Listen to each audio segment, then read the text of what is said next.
Chapter 6. The Greatest Commandment. Now this is the commandment, the statutes, and the ordinances, which Yahweh your God commanded to teach you, that you might do them in the land where you go over to possess it, that you might fear Yahweh your God, to keep all his statutes and his commandments, which I command you, you and your son, and your son's son, all the days of your life, and that your days may be prolonged. Hear, therefore, Israel, and observe to do it, that it may be well with you, and that you may increase mightily, as Yahweh, the God of your fathers, has promised to you, in a land flowing with milk and honey. Hear, Israel, Yahweh is our God.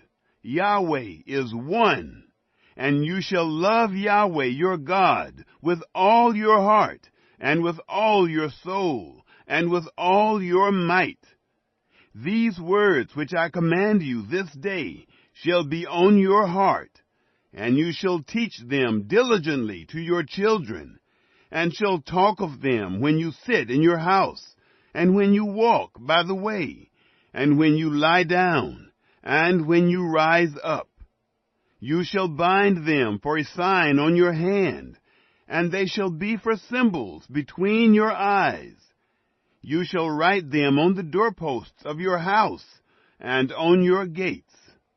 It shall be, when Yahweh your God shall bring you into the land which he swore to your fathers, to Abraham, to Isaac, and to Jacob, to give you great and goodly cities, which you didn't build, and houses full of all good things, which you didn't fill, and cisterns dug out, which you didn't dig, vineyards and olive trees, which you didn't plant, and you shall eat and be full.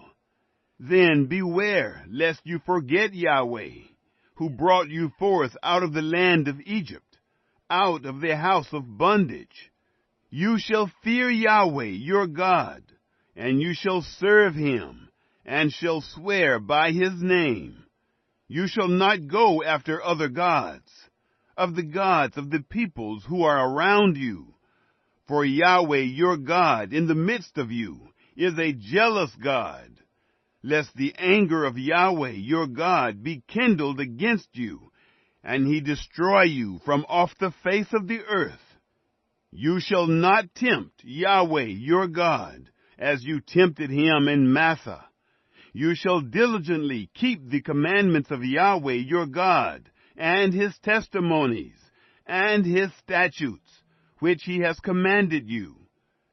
You shall do that which is right and good in the sight of Yahweh, that it may be well with you, and that you may go in and possess the good land which Yahweh swore to your fathers, to thrust out all your enemies from before you, as Yahweh has spoken. Teach your children. When your son asks you in time to come, saying, What do the testimonies, the statutes, and the ordinances which Yahweh our God has commanded you mean? Then you shall tell your son, We were Pharaoh's bondservants in Egypt, and Yahweh brought us out of Egypt with a mighty hand. And Yahweh showed great and awesome signs and wonders on Egypt, on Pharaoh, and on all his house, before our eyes. And he brought us out from there, that he might bring us in, to give us the land which he swore to our fathers. Yahweh commanded us to do all these statutes, to fear Yahweh our God, for our good always, that he might preserve us alive, as at this day. It shall be righteousness to us, if we observe to do all this commandment before Yahweh our God, as he has commanded us.